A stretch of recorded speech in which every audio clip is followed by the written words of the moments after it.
নবী আমার বলে উম্মত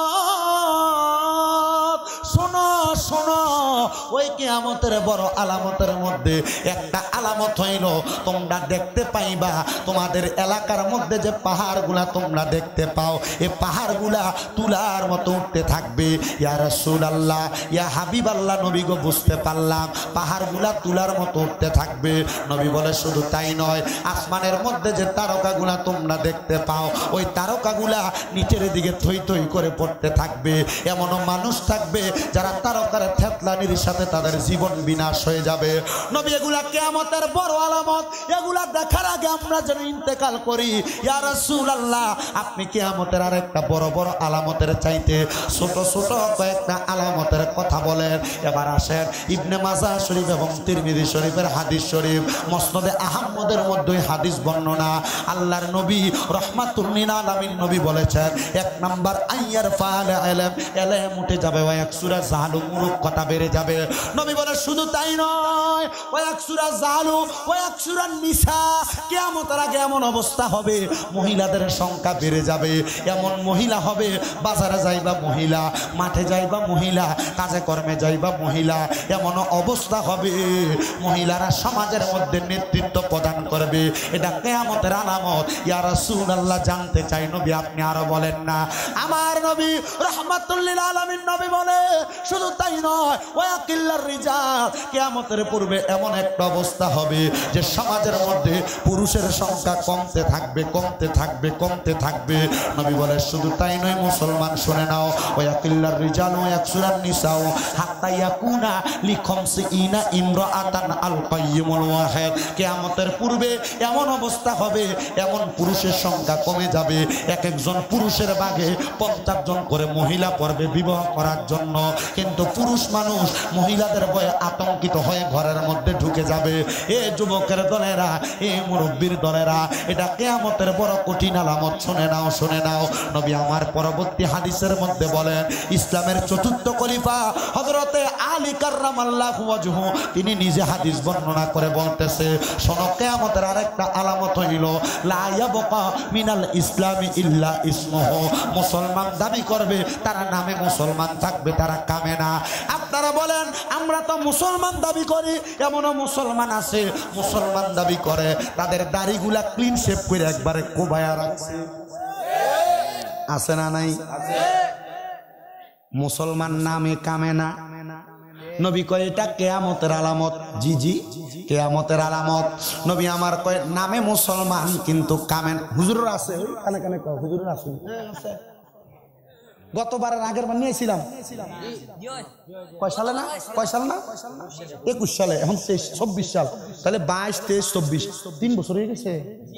ওই সময় হুজুরের দাড়ি এখনো ওঠেও নাই, এখন 2-1টা উঠছে, কেউ আর কথা বলতে পারে না।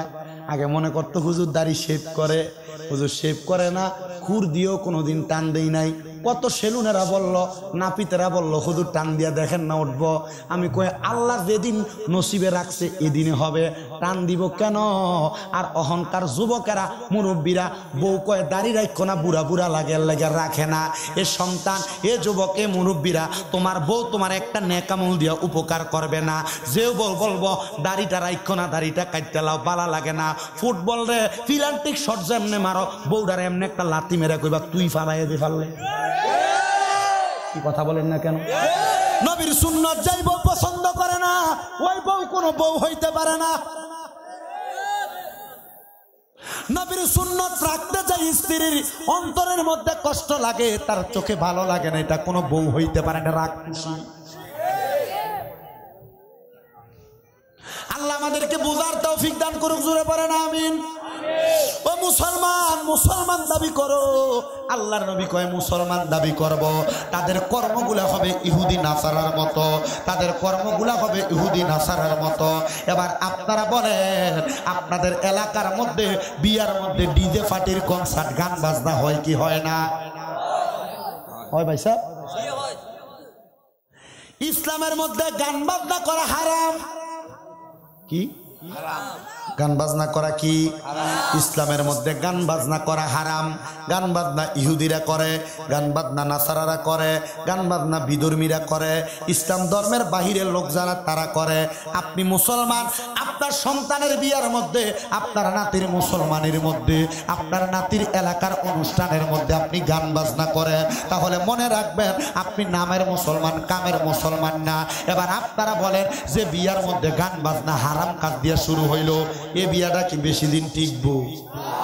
এ 2 দিন পরে ঝগড়া শুরু হয়, 2 দিন পরে জামাই বউরে মুইরা কিলায় কন্যায় মাইর দেয়, বাচ্চা হওয়ার পরেও সংসার সুখের হয় না, কারণ হারাম দিয়ে শুরু হয়েছে।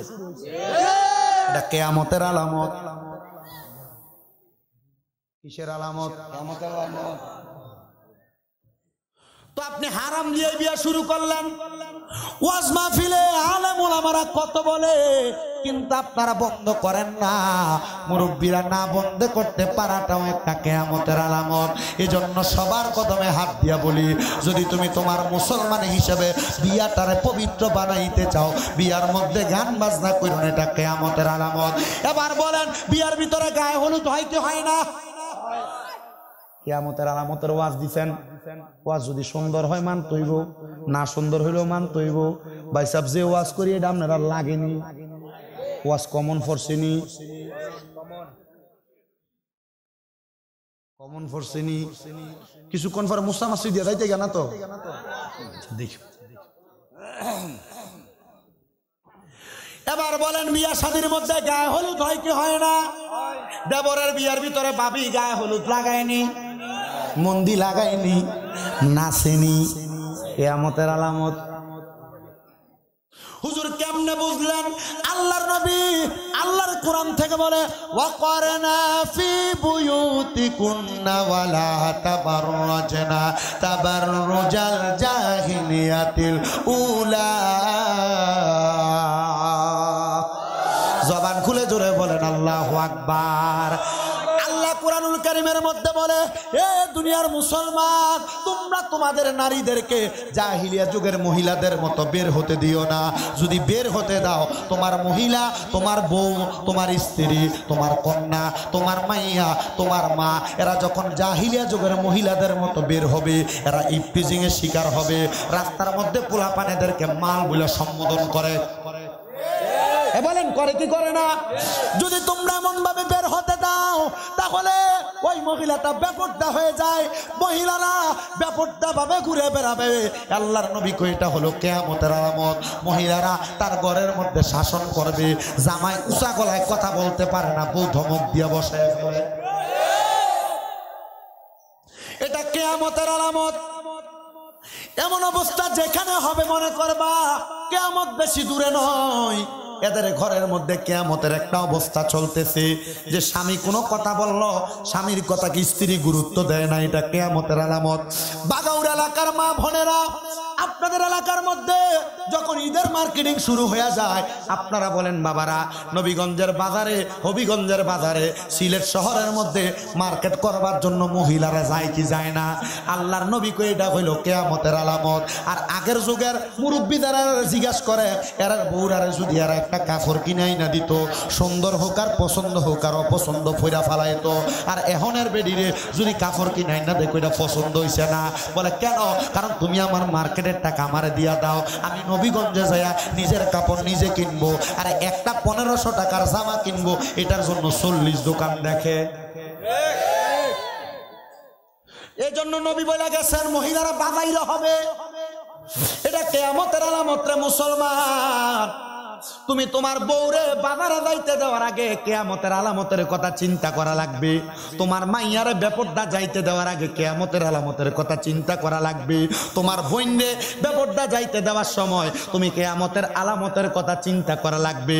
তুমি তোমার নিজের আম্মাজানকে রাস্তায় মেরে রাস্তায় বের হতে দেওয়ার সময় কিয়ামতের আলামতের কথা চিন্তা করা লাগবে। নবী কয়, পর্দা করা ফরজ, পর্দা করা ফরজ, পর্দা করা ফরজ। তাইলে বিয়ার মধ্যে দেবররে বাবিয়ে গায়ের মধ্যে, গালের মধ্যে হলুদ লাগিয়ে দেওয়া, এটা তো ফরজ হয় নাই, ফরজ তরক হয়েছে।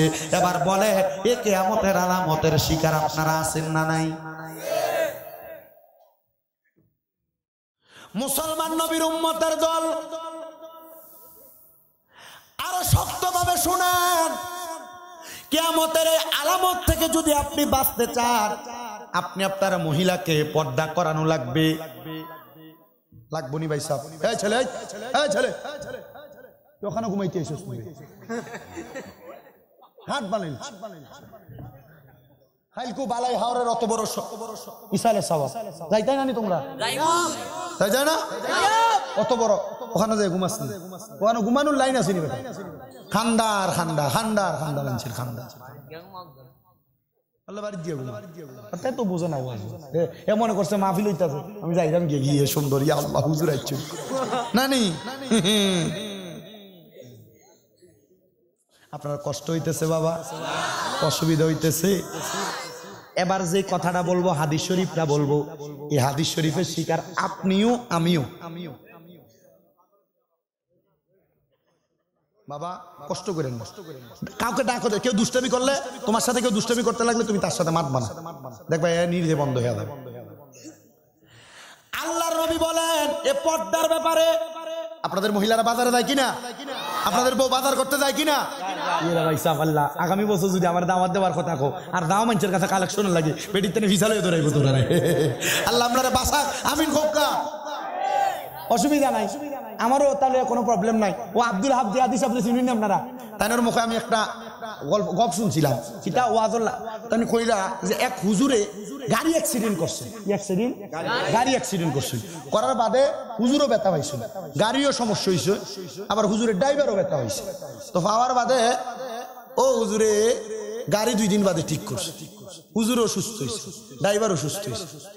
তো হুজুরে গাড়ি নিজে চালাইয়া ড্রাইভারের কয় পয়সা তুই আমার গাড়ি চালাইতি না, তুই তো আস না, আমি মাহফিলে যাওয়া লাগবে। কয় যাওয়া লাগবে তো আমার গাড়ি চালাস না কেন? ভাইসা আমি গাড়ি যে চালাইতাম, যে টাকা আপনারা ডলা দিয়ে গেছো ও টাকা আপনারা খইয়া গেছেন গিয়া, কিতা কইছে ধন্যবাদ আবার আসবেন। টাকার পিছনে কিতা লেখা ছিল? ধন্যবাদ আবার দেখা হবে। তো ভাইসা আমি তো যখন গাড়ি চালাই ও টাকার লোক আবার দেখা হইলে তো আমারও তো ডলবো। তো মহিলারা চিন্তা করবো এই স্বামী মিলে দাওয়াত দিলে এ বছর আমরা পদ্মা লয়ে ডলিয়ে গেছে, বাদের দিনে জানি আমরা খিতা লয়ে ডলি। তা আমার তো ডলা বন্ধ হইতো না, আপনি যদি আমার এক জায়গায় দাওয়াত না দেন, আমার কিতা বাগৌরার দ্বারো কাছে আর আইতাম নাই। আর যদি নাও আই দ্বারো কাছে কুমিল্লা ওয়াজ করতাম না, ওখানে দোলাই করমু, ইন্টারনেটে দেখবাই না তোমরা ফুরিতেন কিতা দোয়া দুই বলে হুজুর অত ফুরিতেন লোক আপনার রাগ খিলা। আমি বললাম না রাগ নাই আমার, ফুরিতেন বেফুরদা চলে, ফুরিতেন স্বামীর আদেশ মানে না, ফুরিতেন ঠিক আছে মা জামাইর মাত হুন ওনানি হুন ভাই বুঝ ভাই খবরে গেলে আল্লাহ মাইনি মায়ের কাঁচা বছর পুরা দিয়ে বিটাই, ঠিক না নি ভাই সাহেব? আল্লাহ আপনারা বোঝার তৌফিক দান করুক, জোরে কোন আমিন।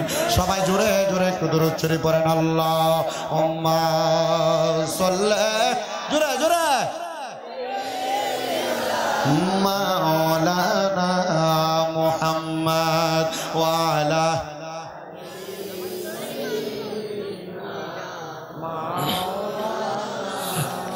আরো জবান খুলে মোহাব্বতের আওয়াজে পড়েন আল্লাহুম্মা ওয়া আলা আহলি সাইয়্যিদিনা।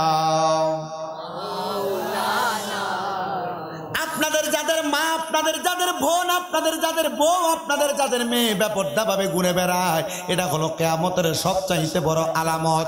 আপনাদেরকে ধমক দিয়া বসায় ফেলে কথা বলতে দেয় না, এটা হইল কিয়ামতের সবচাইতে বড় আলামত। ইয়া রাসূলুল্লাহ, ও মায়ার নবী, এই বেপরদা মহিলাদের অবস্থা কেমন হবে? আল্লাহর নবী বলে একটা মহিলাকে যদি 40 জন পুরুষ মানুষ দেখে ফেলে তাহলে ওই মহিলা দাইয়ুসে রূপান্তরিত হয়ে যায়। আর আমি নবী বললাম দাইয়ুস মহিলা কোনোদিন জান্নাতের মধ্যে যাইতে পারবে না। ও ভাই সাহেবেরা, আপনারা নিজেরা চিন্তা করে দেখেন, আপনাদের মা, আপনাদের বোন, আপনাদের মেয়ে, আপনাদের বউকে 40টা বেড়া দেখছে কিনা? যদি দেখা থাকে তাহলে তারা দাইয়ুস হয়ে গেছে, তারা জান্নাতে যাওয়া বন্ধ হয়ে গেছে। ও মুসলমান শোনো, কোন মহিলা যদি বেপরদা ভাবে চলে, একটা মহিলার কারণে আল্লাহর হাবিব কয় 4 জন মানুষ জাহান্নামে চলে যায়। আপনারা কেউ জবান বন্ধ রাখবেন না। এবার বলে একটা মহিলার কারণে কয়জন মানুষ জাহান্নামে যায়? আর জোরে কোন কয়জন? 1 নাম্বার আল্লাহর নবী কয় একটা মেয়ের তার বাবা জাহান্নামে চলে যায়। হুজুর কেন? আল্লাহর নবী রাহমাতুল লিল আলামিন নবী বলে, একটা মেয়ে যখন বেপরদাভাবে চলাফেরা করে, তার বাবা যদি তার বাধ্যগতভাবে পর্দা না করায়, তাহলে ওই মেয়েটা জাহান্নামের, বাবা জাহান্নামে যাবে। 2 নাম্বার, একটা মেয়ের কারণে তার ভাই জাহান্নামে যাবে। আপনাদের যাদের যাদের বোন আছে, আপনারা যদি আপনাদের বোনদেরকে পর্দা না করান, আল্লাহর নবী কয় এরা এদের বোনের কারণে জাহান্নামে যাবে। 2 নাম্বার গেল।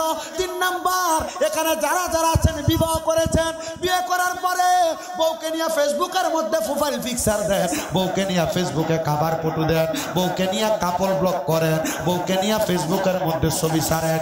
আল্লাহর দোহাই লাগে রে বাবা, আপনার পায়ে হাত দিয়ে আমি একটা কথা বলি, আপনি নিজেও জাহান্নামে যাইতেছেন, আপনার বউদারও জাহান্নামী বানাইতেছেন। আল্লাহর নবী কয় যদি বিবাহ করার পরে কোনো স্বামী তার স্ত্রীকে পর্দা না করায়, কোনো স্বামী তার স্ত্রীকে পর্দা না করায়, কোনো স্বামী তার স্ত্রীকে পর্দা না করায়, আল্লাহর নবী কয় ওই বউয়ের কারণে ওই স্বামী জাহান্নামে যাবে। তুমি যে বিয়ে করে আনার পরে তোমার এলাকার মানুষ মুরব্বীরা আসে বউ চাওয়ার জন্য, তুমি দেখায় দেবো, দেখান কিনা? বউকে নিয়ে ফেসবুকে ছবি দাও, দেখি না? আল্লাহর নবী বলে এরা জাহান্নামী। এটা কিয়ামতের সবচাইতে বড় আলামত। এবার আপনারা বলেন, এখানে আমরা যারা আছি আমরা কোনো না কোনো মায়ের সন্তান, ঠিক কিনা? নবী আমার বলেন যদি কোনো সন্তান তার মাকে পর্দা না করায়, কোনো সন্তান তার মাকে পর্দা না করায়, কোনো সন্তান তার মাকে পর্দা না করায়, আল্লাহর নবী বলে ওই সন্তান তার মায়ের কারণে দোজখে যাবে। আল্লাহর নবী বলে ওই সন্তান তার মায়ের কারণে দোজখে যাবে। বাবাজিরা আমার, হে মুরব্বীরা, যুবকের দলেরা, আল্লাহর দোহাই লাগে তোমরা তাড়াতাড়ি তোমাদের মহিলাদেরকে পর্দা করাও। যদি তুমি তোমার নিজের মাইয়াকে, তোমার নিজের বোনকে, তোমার নিজের বউকে, তুমি তোমার নিজের মাকে পর্দা না করাও, তাহলে তুমি এদের কারণে নিজে জাহান্নামে যাবে। এবার আপনারা বলেন, আমরা সবাই জাহান্নাম থেকে বাঁচার জন্য সবাই পর্দা করার দরকার আছে না নাই? এবার অনেকে বলতেছে হুজুর মহিলারা পর্দা করে, হুজুর আমরা পুরুষ মানুষ কি করব? আল্লাহর নবী বলতেছে শুধু মহিলারা পর্দা করবে না, মহিলাদের সাথে পুরুষরাও পর্দা করা লাগবে। আমরা সমাজে এমনও পোলাপান আছে, শীতের দিন না গরমের দিন আসলে মারু হাফ প্যান্ট, কাটা প্যান্ট, শর্ট প্যান্ট পরা পরা রাস্তায় ঘুরে, উদাম গায়ে গেঞ্জি খুলিয়া খান্দর মধ্যে লইয়া রাস্তায় রাস্তায় ঘুরে। এমনও মানুষ আছে গরমকালে হাতের কাটা গেঞ্জি পইরা লুঙ্গিটার একবারে হাঁটুর উপরে উঠায়া রাস্তার মধ্যে হাঁটে। শুনবাইনি মজার কথা, আর্জেন্টিনা ব্রাজিলের যে ফাইনাল খেলা হয়েছিল না, ও খেলার টাইমে আমি একটা মাহফিল করলাম কচুয়া থানার, কুমিল্লা চাঁদপুর জেলার, আর একটা মাহফিল আমার শাহরাস্তি থানাত। কচুয়া থানার মাহফিল করিয়া আমি যখন যাইরাম শাহরাস্তি থানাত, খেলা শেষের বাদে আমি আমার একটা ওয়াজ শেষ করিয়া যাইরাম, এরা মিছিল দিতে দিতে যায়, আর লাস্টে দিয়া দেখলাম একটা মিছিল দিব দূরের কথা একা একা বাড়ির যায়, মনে হয় তাড়াতাড়ি বউ ফোন করছে। রাস্তা দিয়া নিরাল নিরাল হাঁটে, আমার গাড়ির লাইটটা তো মারলে এখান থেকে মিনিমাম 200 হাত দূরে দেখা যায়, যায় না নি? আমি দেখলাম এরা কত সুন্দর এক হাতের মধ্যে লুঙ্গিটারে আলগি দিয়া মাথার উপরে লইছন, আর এক হাতের মধ্যে বিড়িটা টানতে টানতে ডাইনার দিয়ে বিড়িটা নেয়ার রায়। আমি কইলাম ইয়া আল্লাহ, শয়তান মনে হয় তারে ও এলাকার দায়িত্ব দিয়া শয়তান ছুটি দেখে শুন গিয়া।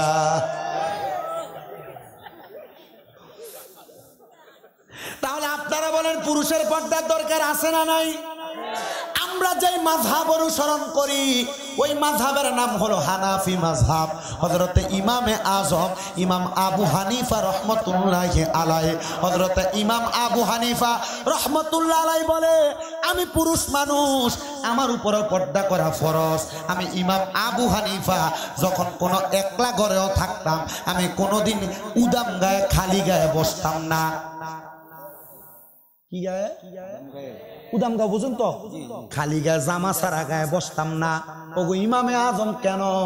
নবী আমার বলেন কোন পুরুষ মানুষের যদি বুক দেখা যায়, কি দেখা যায়? ভোগ দেখা যায়, ওই পুরুষ মানুষের স্মৃতিশক্তি কমে যায়, স্মৃতিশক্তি কমে যায়, স্মৃতিশক্তি কমে যায়। সন্তানের দলেরা, মুরব্বীরা, যুবকেরা শুধু মনে করবা না মহিলারা শুধু পর্দা করবে। আপনারা বলেন মহিলাদের সাথে সাথে পুরুষদেরও পর্দা করার দরকার আছে না নাই? আমার নবীর উম্মতের দল, আশিকের রাসূল ভাই বাবারা, বন্ধুরা, পর্দার অন্তরালের মা বোনেরা, এটা হইল কিয়ামতের আরেকটা আলামত গেল। এবার আসেন পর্দার পরে আল্লাহর নবী বলে ওয়ালা ইয়াবকা মিনাল কুরআনি ইল্লা রাসমুহু। কিয়ামতের পূর্বে এমন একটা অবস্থা হবে, দেখবা দুনিয়ার মুসলমান কোরআনের নাম মাত্র থাকবে, তেলাওয়াত থাকবে না।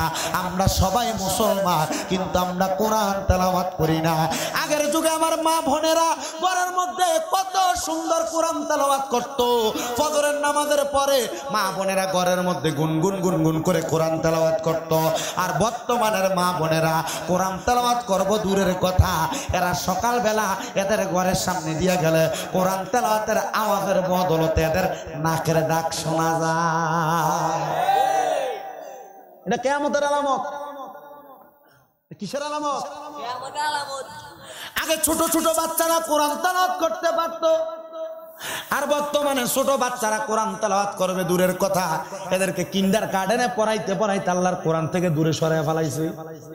আর আপনারা জানেনও না এই কিন্ডারগার্টেন প্রক্রিয়া মুসলমানের প্রক্রিয়া না, এটা খ্রিস্টানরা মুসলমানরা আল্লাহর কোরআন থেকে দূরে সরানোর জন্য এটা ঢুকিয়ে দিছে।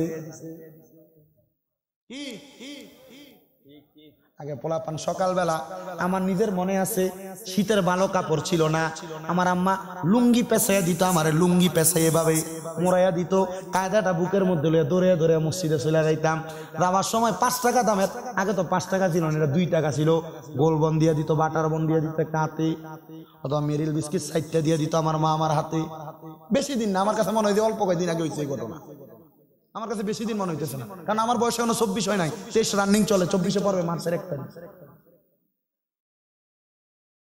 আর এখনকার পোলাপানরা সকাল 6টা-7টা বাজার আগে 2 কেজি ওজনের ব্যাগ একটা কান্দের মধ্যে দিয়ে কিন্ডারগার্টেনে পাঠায়া দেয়। কোরআনের মক্তবগুলো এখন বন্ধ হয়ে যাচ্ছে। ও বন্ধু, এটা হলো কিয়ামতের সবচাইতে বড় আলামত।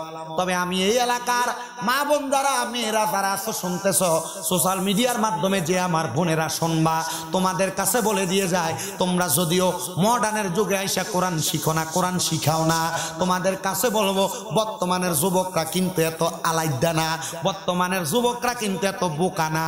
এরা বিয়া করার সময় সুন্দর দেখে না যে মাইয়াটা কোরআন আর নামাজ পড়তে পারে, বিয়া করার সময়টার ওই বিয়া করে, যেটা বেটে এটার কথা আলাদা। এটা বউর ফাগল হইয়া, বেটির ফাগল হইয়া মোটামুটি সুন্দর দেখে ওই বিয়া করে।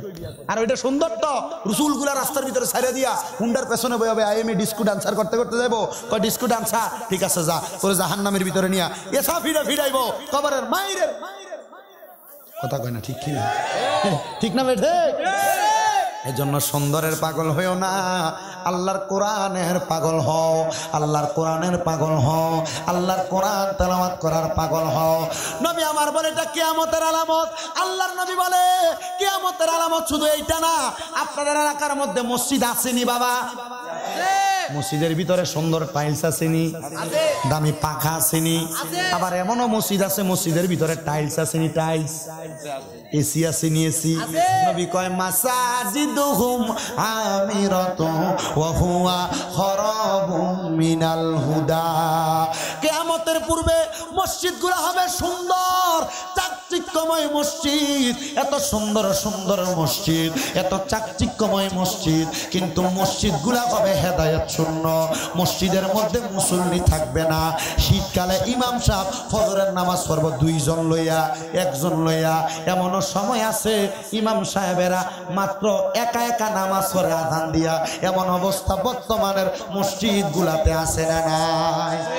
বাংলাদেশে অনেক মডেল মসজিদ হচ্ছে, ওই মডেল মসজিদের একজন মুয়াজ্জিন সাহেব কয় হুজুর ইমাম সাহেব ওই দিন আইছিল না, আমি একা একা নামাজ পড়ছি। হুজুর মডেল মসজিদ, এত সুন্দর মসজিদ, ফজরের সময় আল্লাহর কসম একটা মুসল্লিও মসজিদে আইছে না। সরকার মসজিদ করে দিছে মানুষ যেন নামাজি হয়, আর মানুষ মসজিদ সুন্দর যায় এইটার ভিতরে টিকটক করে, আছে না নাই? মসজিদ সুন্দর, মানুষ এটার ভিতরে দেয় নামাজ পড়বো, সেলফিটা তুললা কয় আজকে অমুক জেলার অমুক থানার মডেল মসজিদের নামাজ পড়লাম। তোর নামাজও গেল, কি জবাব দিবি তুই আল্লাহর কাছে? মুসলমান নামাজে যাইও সেলফি। এমন ফোলাফান দেখছি গত রমজানের ঈদে সেজদা দিয়া রয়েছে, তার বন্ধু বান্ধবেরা আত্মে সেজদা থেকে সেলফি তুলা কয় ঈদগাহ। নাউজুবিল্লাহ কইলা না? আল্লাহ ইটারে কবরে যে দুমা উড়াইবো, এটা কিয়ামতের আলামত। ভাই সাহেব কিসের আলামত? বলে বলে না কিসের আলামত? ও নবীর উম্মতের দল, কিয়ামতের আরেকটা আলামতের কথা বলি, যেটা বর্তমান সমাজে সবচাইতে বেশি। আল্লাহর নবী বলে কিয়ামতের পূর্বে সন্তানদেরকে তাদের মা বাবা ভয় পাবে। সন্তানদেরকে কারা ভয় পাবে? এটা মনোযোগ দিয়ে শোনেন। নবী আমার বলে কিয়ামতের পূর্বে সন্তানদেরকে তাদের মা বাবা ভয় পাবে। হুজুর কেন এমন কথা বললেন? হ্যাঁ ও সন্তান, আগের যুগের মুরব্বীরা, আগের বাবারা সন্তানের দিকে চোখটা ফাঁকা তাকাইলে তে প্রস্রাব করে দিত। বাবারা সন্তানের দিকে তাকাইলে কোনো কাজের কথা বললে না করতে পারতো না। আর এখন সন্তানরে বাবা কোনো আদেশ করব দূরের কথা, বাবা সন্তানকে আদেশ করতে ভয় পায়। আবার এমন অবস্থা হবে, নবী আমার বলে হে উম্মতের দলেরা শুনে নাও, কিয়ামতের পূর্বে মা বাবা যখন সন্তানের ইনকাম খাবে, তখন সন্তানের সঙ্গে মা বাবা কথা বলতে বড় ভয় পাবে। এমন অবস্থা বর্তমান সমাজে আছে না নাই? বাবা সন্তানের কাছে 10 টাকা 100 টাকা খুঁজতে ভয় পায়, মা সন্তানের কাছে 100 টাকা 500 টাকা চাইতে ভয় পায়। কারণ চিন্তা করে সন্তানের কাছে চাইলেনি আমারে ধমক দেয়, আবার সন্তানের কাছে চাইলেনি তার বউ তারে কোনো কিছু কয়। এজন্য মা বাবা সন্তানের কাছে টাকা পয়সা চায় না। আল্লাহর দোহাই বাবারা, মা বাবার সঙ্গে এই জুলুমটা কইরো না। নবী আমার বলেছে সন্তান যা কিছু ইনকাম করবে, বাবা চাইলে মা চাইলে তার অনুমতি ছাড়া তার সব সম্পদ ব্যবহার করতে পারবে। আর তুমি দেখতে ফোলা তোমার বউয়ের কথা শুই না তুমি তোমার মা বাপরে খরচ দাও না। আমার দিকে তাকাও, সবার কথা বাদ দিলাম, আমার নিজের ড্রয়ারের চাবিটা এখন আমার মায়ের কাছে, আমার ব্যাংকের অ্যাকাউন্টটা এখনো আমার মায়ের নামে। আমার মা মাঝে মাঝে আমার কাছে টাকা চাই। আপনাদের এখানে আসার আগেও আমার মামার কাছে যখন টাকা চাইছে, আমি এক বাক্যে বলছি আপনারা না মানা করছি আমার কাছে আপনি টাকা চাইয়েন না, চাবি আছে, যখনই মন চায় আপনি আপনার মতো করে নিয়ে খরচ করেন। কারণ একটা কথা মনে রাখবা, মা বাবার মতো দামি সম্পদ যদি কবরে চলে যায়, তোমার সম্পদ থাকবে, টাকা থাকবে, পয়সা থাকবে, তোমার টাকা পয়সা খাওয়ানোর মতো কোনো মানুষ পাইবা না।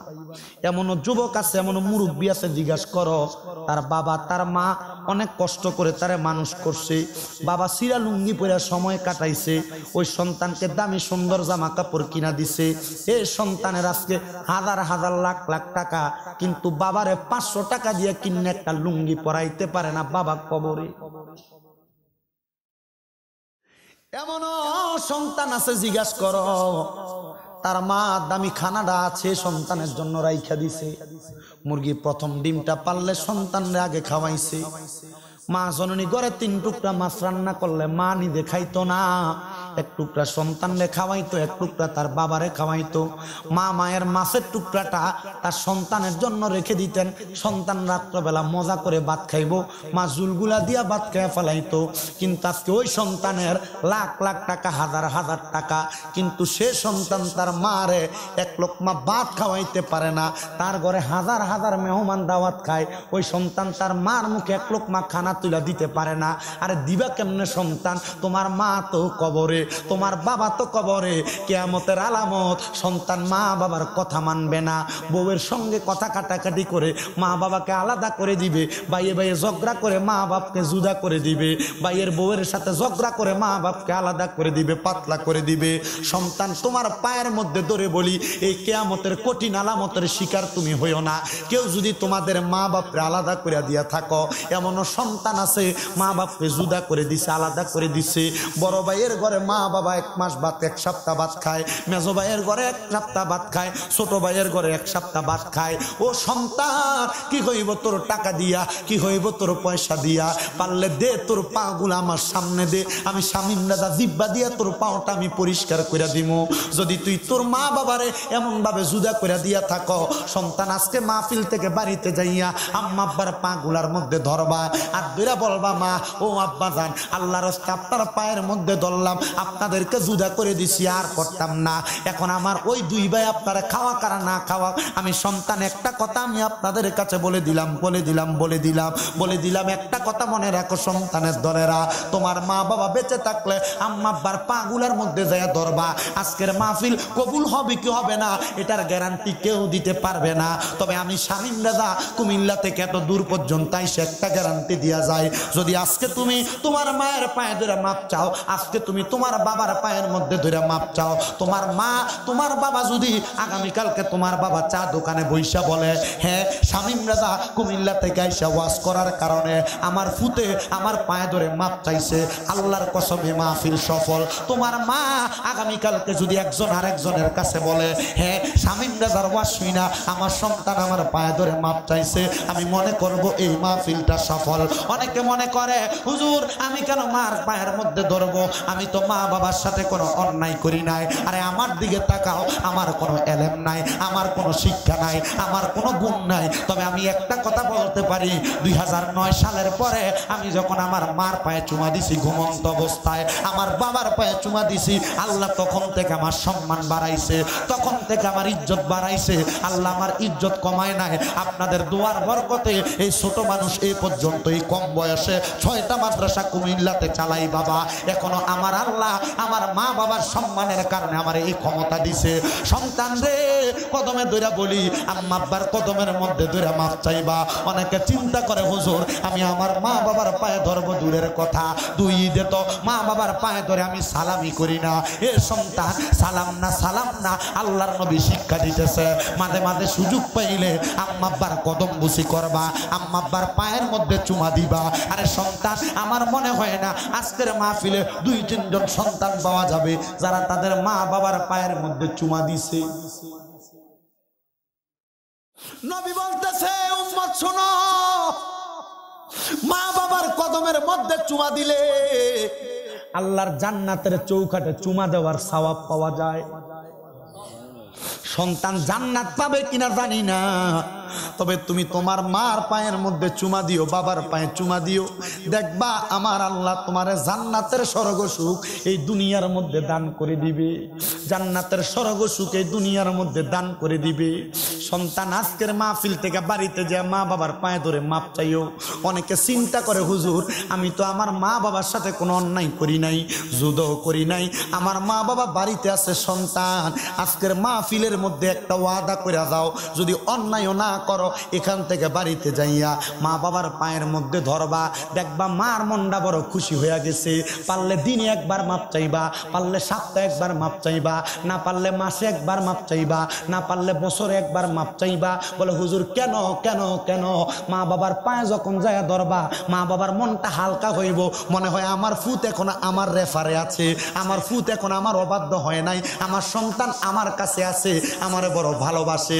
কিন্তু এমনও সন্তান আছে হুজুর, যাদের বাড়িতে বাবা আছে, তারা বাড়িতে যাইয়া বাবার পায়ে ধরে মাপ চাইব, আমার তো বাবা নাই, আমি কার পায়ে ধরে মাপ চাইব? এমনও সন্তান মাহফিলে বসছে রে যুবক, মনে মনে চিন্তা করে, হুজুর যাদের বাড়িতে মা আছে, তারা বাড়িতে যাইয়া মার পায়ের মধ্যে ধরে মাপ চাইব। এ সন্তান, হুজুর আমার তো বাড়ির মধ্যে মা নাই, আমি কার পায়ের মধ্যে ধরে মাপ চাইব? সন্তান চিন্তা করো না রে সন্তান, আল্লাহর নবী শিখিয়ে দেয় রে সন্তানের দল, যদি মা না থাকে, যদি বাবা না থাকে, মা বাবার কবরের সামনে দাঁড়াইয়া অথবা কোন মুনাজাতের মধ্যে রব্বির হামহুমা কামা রব্বায়ানি সগীরা বইলা কোন সন্তান যদি তার চোখের মনি কোঠার মধ্যে একটা মাছির মাথা পরিমাণ পানি ছাইরা দিয়া কান্না করে, ওই পানিটা মাটিতে পড়ার আগে আমার আল্লাহ ওই সন্তানের মা বাবার জীবনের গুনাহ মাফ করে দেয়। সন্তান রে, মারে বড় মিস করতেছো, মারে বড় অনুভব করতেছো, তোমার মায়ের কষ্টের কথা তুমি ভুলে গেছো। আগে একবেলা ভাত না খাইলে মা তোমার কানের কাছে কতবার বলতো, সন্তান ভাত কেন খাও না, পেটটা দি পিঠের সাথে লাইগা যাইতেছে। কিন্তু এখন মা কবরে, একবেলা খানা না খাইলে কেউ আইসা তোমার খবর লয় না। সন্তান, তোমার আব্বা বেঁচে থাকা অবস্থায় তুমি তোমার আব্বা জানের কত ধমক খাইছো, কিন্তু এখন ঝগড়া করলে, কারোর সাথে কোনো কাটাকাটি কথা হইয়া গেলে সন্তান কেউ তোমারে ডাক দিয়া ধমক দিয়া তোমারে বাড়িতে আনে না। কেমনে আনবো রে? কারণ তোমার আব্বা জানতো অন্ধকার কবরে। একটু পরে মুনাজাত হবে, তোমার আব্বার জন্য আম্মার জন্য দোয়া করা হবে, বংশের কবর আযাব মাপ চাইয়া দোয়া করা হবে। সন্তান মনটা বুঝি বড় কান্দে। আজকে মাহফিলে আসছো, বাবার বয়সী কত মুরব্বী আছে, তোমার বাবা নাই। বাড়িতে যাইয়া সবার মুখটা দেখবা, কিন্তু জনম দুঃখী মার মুখ দেখবা না। সন্তান, একবার কি ওই মার জন্য মায়া লাগে না? কোনদিন তোমার বাপটারে কইছনি, আব্বা আমি আপনারে বড় ভালোবাসি, আপনারে বড় মোহাব্বত করি? একদিন কইয়া দেখো দেখো আব্বা জান দেখবা চোখটারে লাল কইরা ফালাইছে। কেন জানুনি?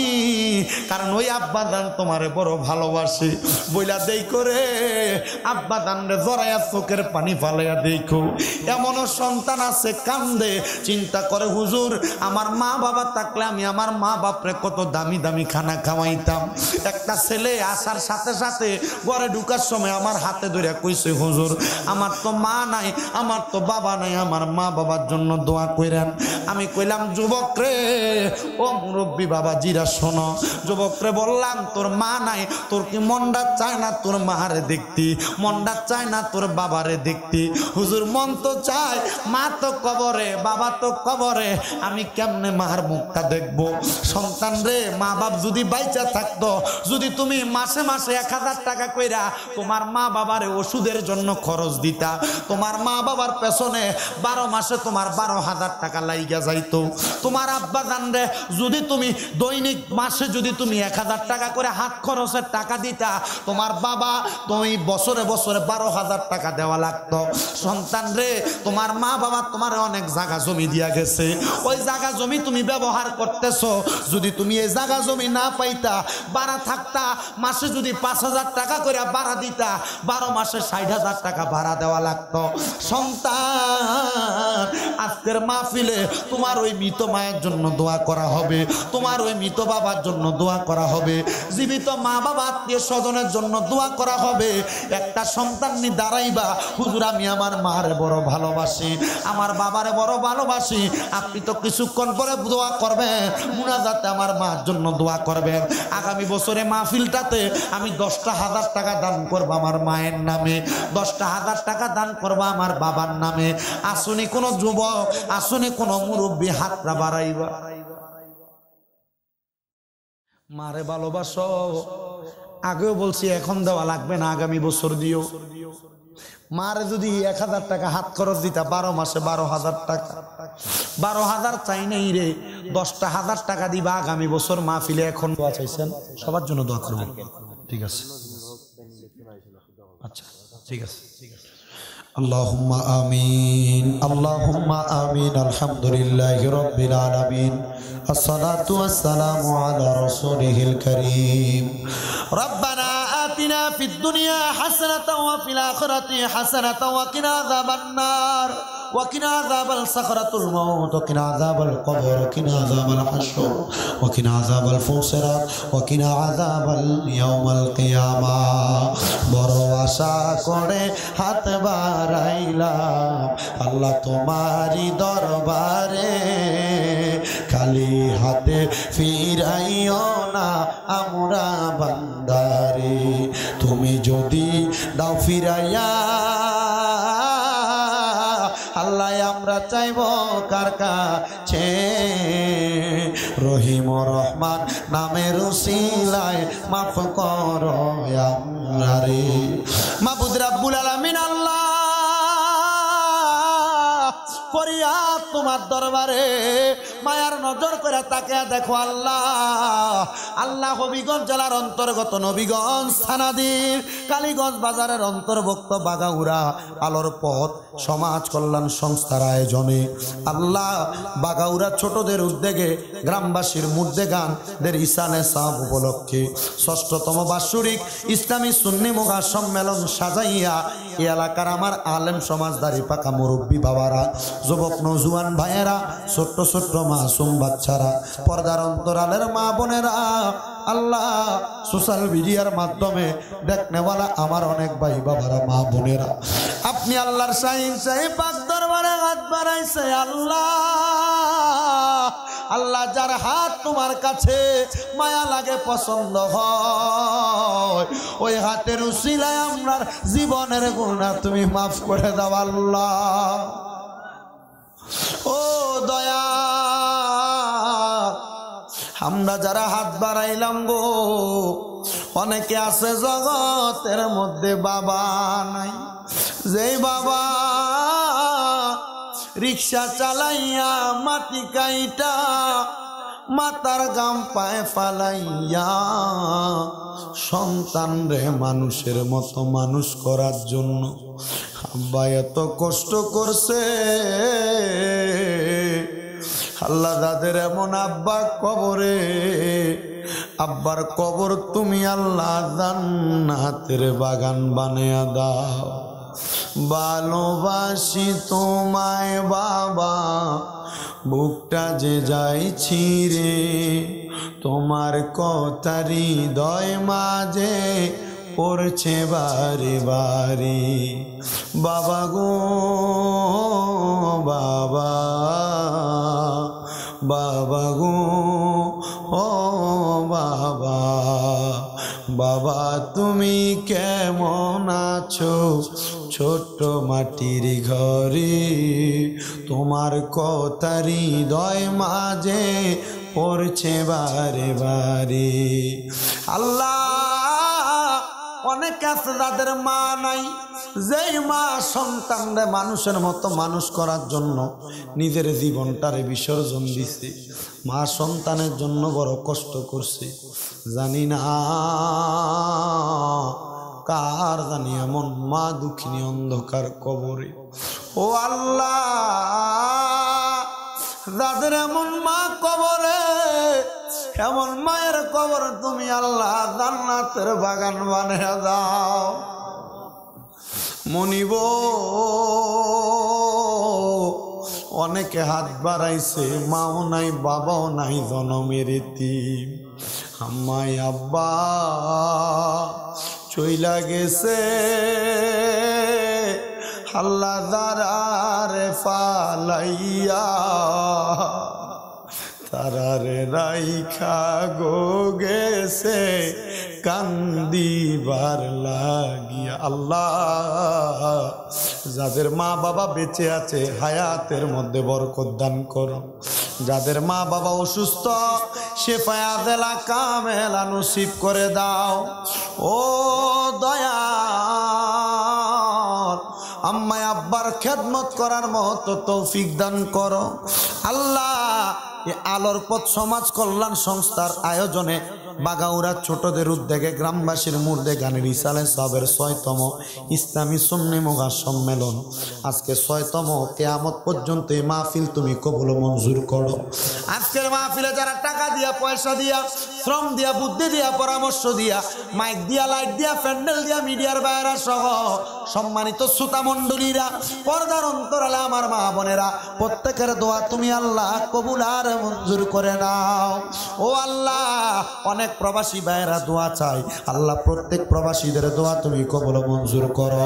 প্রবাসীদের হায়াতে বরকত দান করো, কামাই রুজির মধ্যে বরকত দান করো, প্রবাসীদের শরীর স্বাস্থ্য সুস্থ রাখো। জনাব মোহাম্মদ জসিমউদ্দিন সাহেব লন্ডন প্রবাসী, মিনহাজ ভাই ইংলিশ প্রবাসী সহ এই সংগঠনের যত মানুষ প্রবাসে গো আল্লাহ, আবার অনেকে নিয়ত করেছে প্রবাসে যাবে, আল্লাহ প্রত্যেকরে তুমি কবুল মঞ্জুর করো। আগামী বছরের জন্য অনেকে দান করবে নিয়ত করেছে, প্রত্যেকের নিয়ত তুমি আল্লাহ কবুল আর মঞ্জুর করে নাও। মনিব যারা ব্যবসা করে, চাকরি করে, বরকত দান করো। যারা পড়ালেখা করে, বিদ্যা বুদ্ধি বাড়াইয়া দাও। মানে সম্মান ইজ্জতে জিন্দেগি নসিব করে দাও। ও আল্লাহ, ফরিয়াদ তোমার দরবারে। আল্লাহ, ফিলিস্তিনের মুসলমানদেরকে তুমি হেফাজত করো। ইসরায়েল জালেম বাহিনীদেরকে তুমি দুলিশাত করে যাও। সোনার বাংলাদেশের উপর তোমার খাস রহমত বরকত দান করো। বাংলাদেশের জন্য যারা প্রশাসনিকভাবে, রাজনৈতিকভাবে সহযোগিতা করে, প্রত্যেক প্রশাসনিক রাজনৈতিক কর্মকর্তাদেরকে কবুল মঞ্জুর করে নাও। আল্লাহ, এই মাহফিলের সর্বসাকুল্য সফলতা কামনা করে যারা অসুস্থ আছে শেফা দান করো। আল্লাহর ইমাম সাহেব হুজুরের মা অসুস্থ, দোয়া চাই ওনার আম্মারে তুমি শেফা দান করে দাও। ও মনিব, যারা যারা দোয়া চাই আল্লাহ, আমাদের শুভাকাঙ্ক্ষী অনুশুভাকাঙ্ক্ষী প্রত্যেককে কবুল করো। আল্লাহ, আমাদের পেছনে যারা কথা বলে, আল্লাহ শত্রুতামি দুশ্মনী থেকে হেফাজত করে আমাদের শত্রুদেরকেও তুমি তারাক্কি দান করো। সুন্নি ওলামায়ে কেরাম কোরআন সুন্নাহর কথা যারা মাঠে ময়দানে বলে, আল্লাহ প্রত্যেকের হায়াতে বরকত দাও। আমাদের উস্তাদ যারা আছে প্রত্যেককে তুমি কবুল মঞ্জুর করে নাও। আল্লাহ, ফরিয়াদ ফরিয়াদ, জীবনের সম্পদের বাহাদুরি থাকবে না। আল্লাহ, মরণের আগে একবার আমাদেরকে তাওয়াফে বাইতুল্লাহ জিয়ারতে রওজে রাসূলুল্লাহ নসিব করাইও। আল্লাহ, মদিনা না দেখা যদি মারা যায়, আল্লাহ মরণের আগে একবার আমাদের অন্তরটা রুহুটা মদিনা মদিনা বইলা কানবে গো আল্লাহ। আল্লাহ, মরণের আগে একবার তাওয়াফে বাইতুল্লাহ জিয়ারতে রওজে রাসূলুল্লাহ নসিব করাইয়া আমাদের প্রত্যেকের দিলে জবানে মধুর কালিমা পড়ে দিয়েন, লা ইলাহা ইল্লাল্লাহ মুহাম্মাদুর রাসূলুল্লাহ সাল্লাল্লাহু আলাইহি ওয়াসাল্লাম। আসসালামু আলাইকুম ওয়া রাহমাতুল্লাহ। কথা সিন কি থাকো।